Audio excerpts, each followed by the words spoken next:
With less than a week to go until football, this is a time for optimism, but how much of it do I actually believe? Plus a big-time basketball visitor for Dennis Gates this weekend, so let's talk about it all right now. I'm Locked On Mizzou.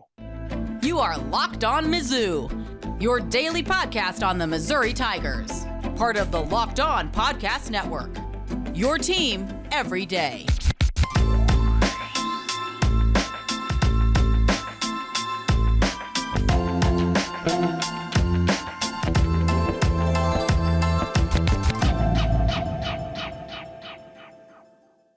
Hey, all you true sons and daughters, I'm John Miller, your Mizzou mafioso and the central scrutinizer of Missouri Tigers football and basketball. And this episode is brought to you by Game Time. Download the Game Time app, create an account, and use code LOCKEDONCOLLEGE for $20 off your first purchase.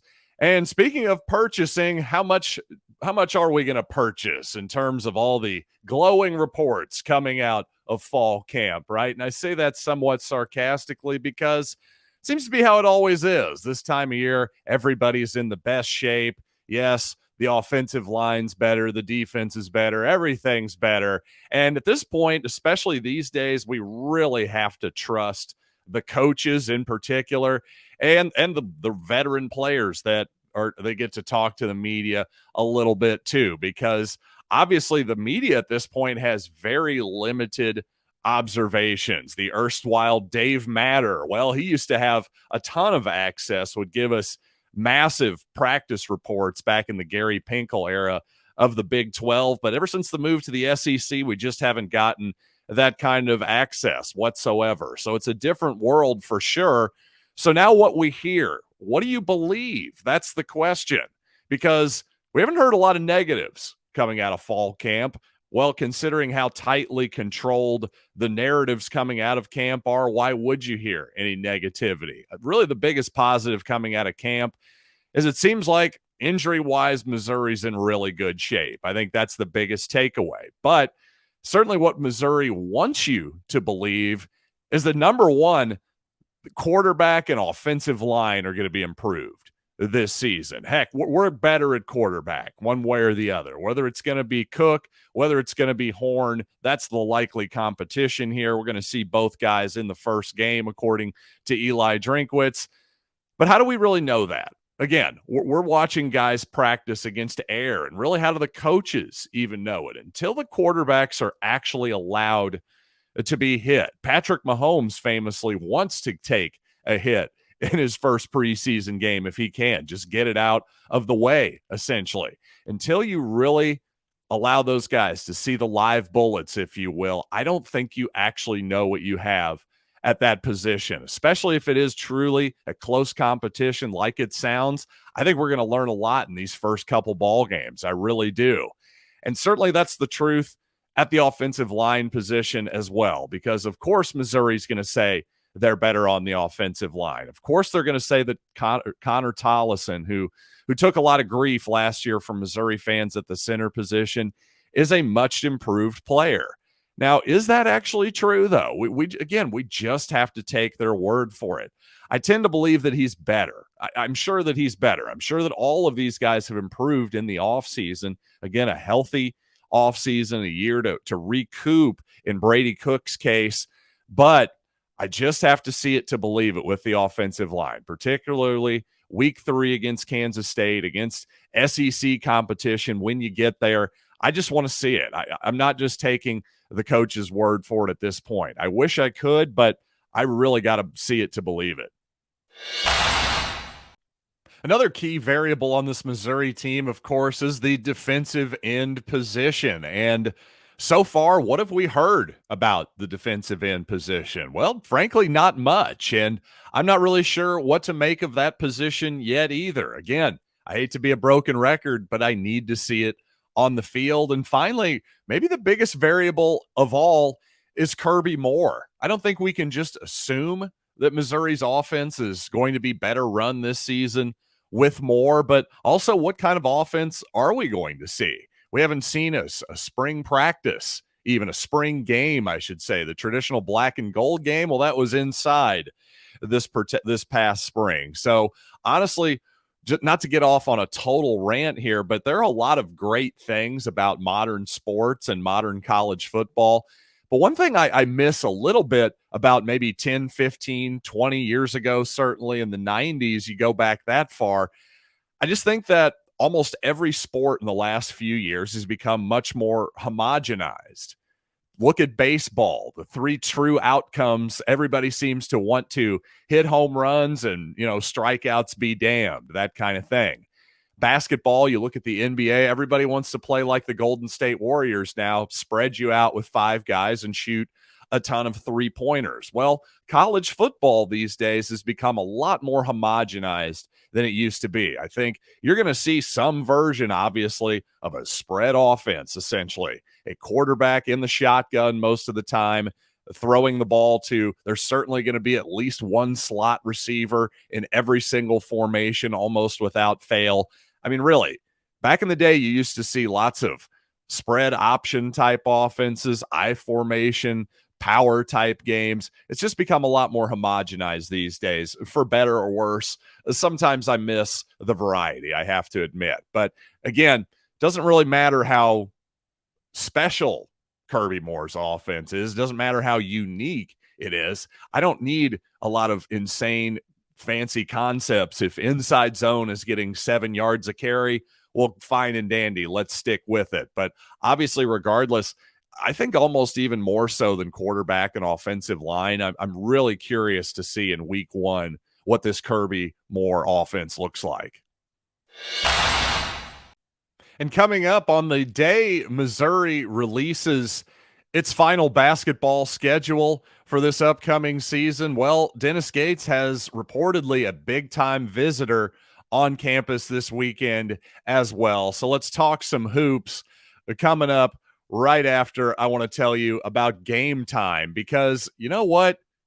Game Time, here's what's great about it. When you're looking for tickets, there's no reason to be stressed out at the last minute. Game Time, though, if you're like me, it helps you when you procrastinate. A lot of times, I'll be honest, I'm probably going to go to the Missouri-Memphis game, and I'm probably going to wait till the last second to buy my tickets. So if you're like me and maybe you're going to go to the St. Louis Cardinals game tonight, heck, pull up the app right now, and you can find great tickets in the 100 level for just $7 before fees. So how can you do any better than that? There's a reason that Game Time is the fastest growing ticketing app in the country. Get images of your seat before you buy so you know exactly what to expect when you arrive. You can buy in just a matter of seconds. 2 taps and you're all set. So download the Game Time app, create an account, and use code LOCKEDONCOLLEGE for $20 off your first purchase. Terms apply. Again, create an account and redeem code LOCKEDONCOLLEGE for $20 off. Download Game Time today. Last minute tickets, lowest price guaranteed. The 2-part Ultimate College Football preview is live on Locked On SEC. By the way, you can find me on those episodes rather briefly. I'll be honest with you. They didn't have a ton to talk about with me. But if you want to hear the rest of the conference, it's available on YouTube and wherever you get your podcasts, part of the Locked On Podcast Network. Your team every day. Again, that's the Ultimate College Football preview live on the Locked On SEC feed. And well, maybe it was on my feed earlier this week too. I'll be honest, I can't remember. So definitely check out the Locked On SEC feed for that. But of course, I want to talk a little basketball here. Again, I want to talk about Missouri's basketball schedule, which was finalized today. But probably even bigger news has nothing to do with this season. Coming up, of course, this 2024 basketball class looking very strong with the potential to get even stronger if Annor Boateng from Little Rock, Arkansas, if he becomes a Tiger, my goodness, what a get for Dennis Gates and company. A guy who's going to be a borderline McDonald's All-American type player, I would say. His official visit reportedly starting today, and he'll take a little 3-day weekend, here in Columbia going through a Sunday. So the Tigers with a real shot here at an unusual event of prying a top Arkansas player away from the Razorbacks. That usually doesn't happen, especially for Mizzou. If the Tigers could do that, just yet another indication of the job that Dennis Gates and his staff are doing in terms of recruiting. So I don't know. Keep your fingers crossed. Who knows? It's not out of the question that Boateng could actually commit after this visit. I don't anticipate that happening. He's got a visit lined up with Indiana, I believe is his final official visit that he's got lined up. Again, all indications are this is an Arkansas and Missouri race, but you can't completely discount Indiana in that either. But if you look at the Missouri basketball schedule, you know what? It's going to be a little bit more interesting early on than it was last season. That's for sure. Now, don't get me wrong. I had a lot of fun watching that team early on because they were much better than we expected. Well, obviously this team in Dennis Gates' second season going to be a higher level of expectations here, and I think the schedule is reflecting that. I think it's reflecting it quite well. In fact, the second game for Missouri this season going to be against the Memphis Tigers, who were a borderline top 25, I would say, caliber team, ranked 20th if you look at the Ken Palm rankings. So this will definitely be a challenge. I think Penny Hardaway's team maybe got a little bit forgotten last year how good they really were, since obviously, well, Houston was the real dominant team in their conference that year, but also, well, the Memphis Tigers were knocked out in the first round by Florida Atlantic, who had that long run in the tournament. So they got a little bit forgotten there, but I certainly didn't forget that Penny Hardaway is really starting to put down a good program there in Memphis. So Arkansas Pine Bluff, your first game at Mizzou Arena on a Monday, November 6th, but that Friday, again, Penny Hardaway and company coming to town. Then SIU Edwardsville the next week, followed by a game at Minnesota. So week 4, Missouri already taking a road trip to a Power 5 opponent. I shouldn't say week 4. I'm in football mode right now. Game 4, you know what I'm talking about. But at Minnesota, again, a Power 5 opponent, but a pretty weak one. The Golden Gophers were frankly terrible last season, ranked about 200th or so in the Ken Palm rankings. So, yeah, that's Kim Anderson territory, just so you have an idea. Then the next 3 games for Missouri's pretty easy ones: Jackson State, South Carolina State, and Loyola, Maryland at home. And then Missouri travels to Pittsburgh as part of the ACC SEC Challenge. And now, basically after that, it's all pretty much interesting games from here on out. Once you hit that Pittsburgh game there late November, the rest of December, a bunch of interesting games for sure, but a really long period of no home games. From December 3rd against Wichita State, the Tigers play the Shockers. Well, they won't play at Mizzou Arena again until December 30th. So about 27 days there without a home game for the Tigers. That's pretty unusual. In between there, you've, of course, got the Kansas game in Lawrence, Seton Hall and KC, Illinois and St. Louis, before rounding out the non-conference schedule with Central Arkansas on December 30th. So there you go. There's your non-conference schedule. And I think it's got a great balance of interesting games, of, again, a Power 5 on the road, a high major, type team. And I shouldn't say Power 5. Again, I'm in football mode, but a high major type team in Memphis as well. I think this is kind of the perfect schedule for year 2 of Dennis Gates basketball in Columbia.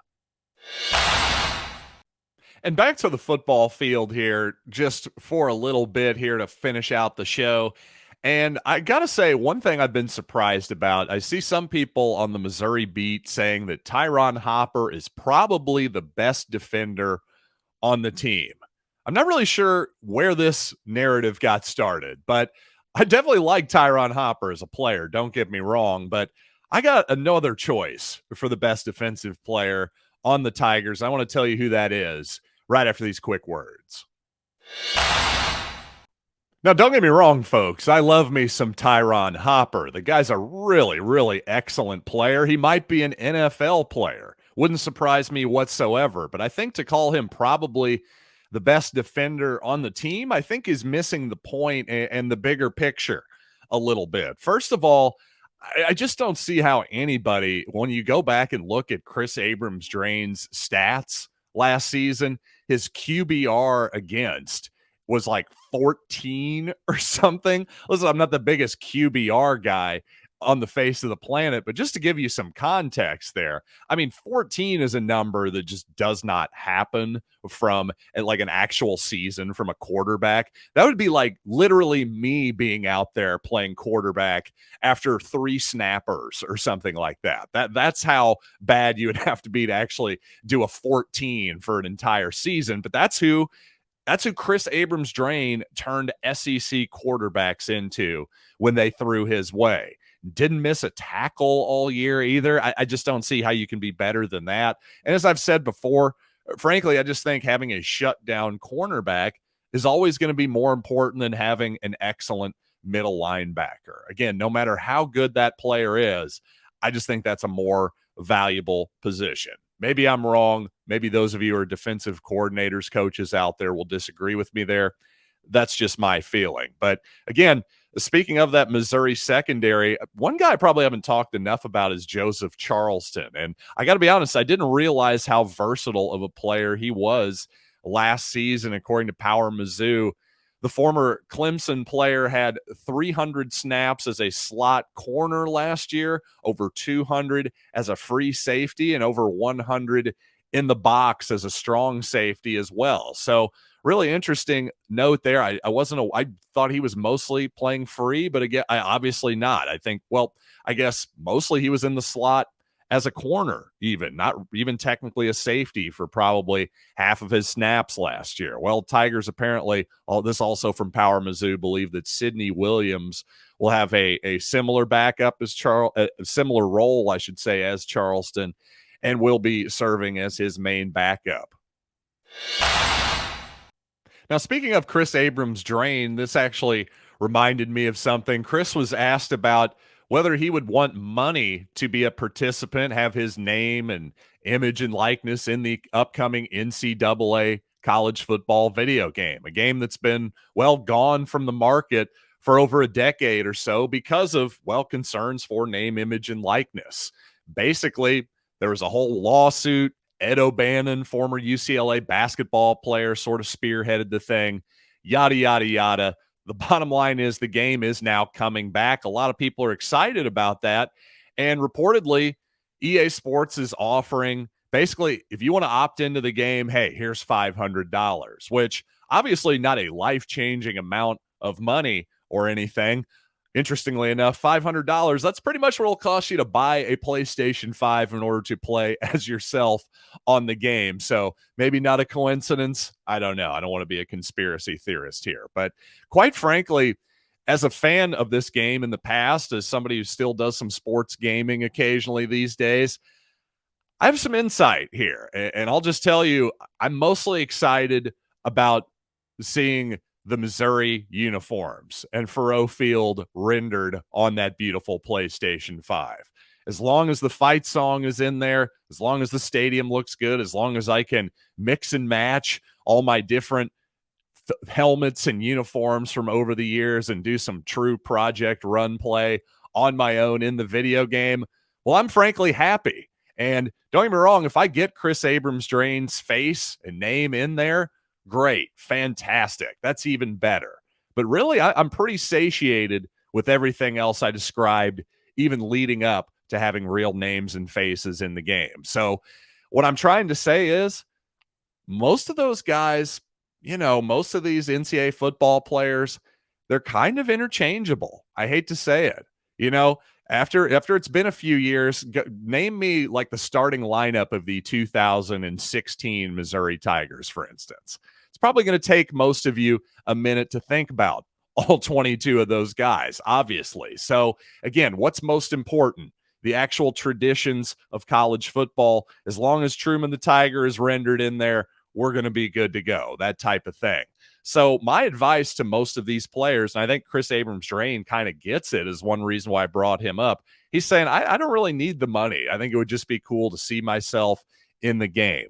That type of deal. Probably a dream come true for a lot of these kids. So many of them are gamers, by the way, myself included, as I already said. So if I were giving any of these guys advice, I would say just take the money, take the $500, because really it's just kind of a free found money there. It's not as though any other players in the past have gotten this money. Now, if you're Caleb Williams, the Heisman Trophy favorite for USC, former OU quarterback, I could see why he would maybe hold out and say, EA, hey, come on, how about 50 grand here, something like that. I'm worth more than $500.